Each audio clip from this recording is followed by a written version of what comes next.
Hello, I'm back here once again in another video. Be sure to like, comment, favorite, subscribe. Today we're going to be looking at Gods of Guitar episode number 9.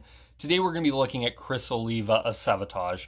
Now, Criss Oliva of Savatage, to me, is one of the greatest guitar players of the late 80s to mid-90s, up until his passing in 1993. Now, Criss Oliva, what I love about him so much, he had a tone that should be illegal. He had a style that was like no other. I don't think there's a better guitar player that could just move around vocals without stepping on them at all. And that I've just been listening to him so much lately that I thought, you know what, this guy deserves a God of Guitar video because he could do so much on the guitar. And he was kind of like George Lynch, where Lynch was really freaking good. But I dare say I would have loved to have seen a guitar battle between Criss Oliva and Yngwie Malmsteen. That would be insane. Because I think he's just as good as Malmsteen, if not better.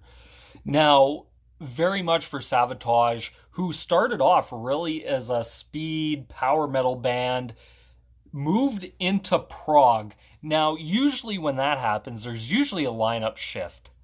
But there really wasn't. It was more of, I think, what Savatage wanted to do. And as soon as they went prog, it really showed off how damn good Criss was as a guitar player. Now, their first few albums, such as Sirens, Power of the Night, and Fight for Rock, they were kind of meandering. Fight for Rock, which was more of their commercial attempt, got a little bit of airplay, but the band hated it, and critics hated it. So then in 1987, they decided, you know what, let's go a little bit prog, and they did it with the Hall of the Mountain King, which is a fantastic record to listen to, top notch. That is where it started, really showing how damn good Criss Oliva was as a guitar player. Then they go on to Gutter Ballet, Streets of Rock Opera, and my personal favorite, in my opinion, one of the greatest albums, not only the 1990s, but in my opinion, one of the greatest progressive metal albums of all time, and that would be Edge of Thorns. To me, that album from start to finish is just a masterclass because there's so much going on. The melodies are so good. The guitar solos just soar. Like, it's one thing, it's really hard to describe his soloing. Like, it feels as if like there's melody there and he's going faster and faster and faster, and he wants to go faster than his fingers will ever let him go.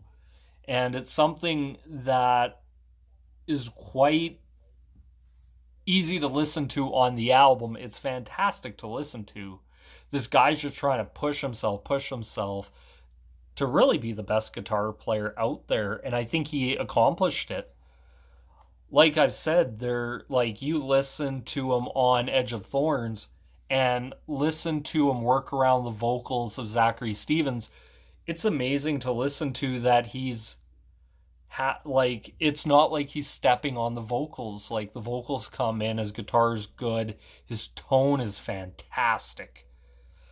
Like, it's sad, really, that he died as young as he did, because really Savatage kind of feels like a forgotten band at this point. Like, they haven't really released an album in years, and the longer time goes on, I think the more they get forgotten by a lot of people.